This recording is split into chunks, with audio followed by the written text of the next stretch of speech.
بسم الله الرحمن الرحيم. ما حصل ليلة البارحة بعد تجمع ساحة الإرادة أمر يعني يندى له الجبين. يعني البعض يحاول أن يفرض عسكرة الدولة. يعني احنا شفنا وكل الكويتيين شافوا، وهذا الأمر حتى منتشر في اليوتيوب، إن ما قام به رجال الأمن من اختطاف واضح لأبنائنا الكويتيين الأربعة الذين لا زالوا معتقلين في السجن بدون تهمة. لذلك احنا نؤكد أن الشعب الكويتي يجب أن لا يتم تخويفه. الشعب الكويتي شعب شجاع، شعب حر، سوف يدافع عن مكتسباته وحقوقه الوطنية. أنا أتمنى نوصل رسالة للسلطة أن اللي حاولوا يوصلون الفترة السابقة أن هذا الحراك هو مقتصر على فئة معينة، ودائما كذلك من خلال إعلامهم الفاسد يطرحون أن أين أقرباء النواب، أين أبناء النواب عن هذا الحراك.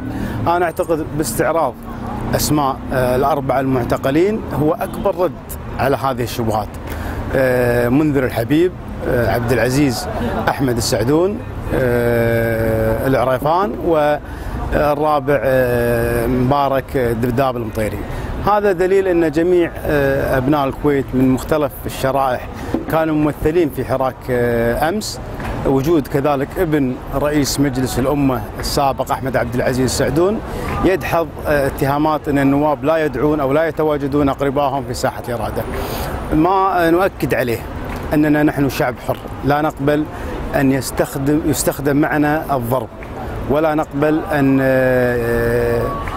يكون هناك تعسف بحق أبناء الكويت من خلال استخدام الحل الأمني. وأنا أقول لحكام أو للسلطة في الكويت أن يجب أن تستفيدوا من تجارب الآخرين، يجب أن تتصالحوا مع الشعب. الحل والخيار الأمني سوف ينتصر الشعب في النهاية.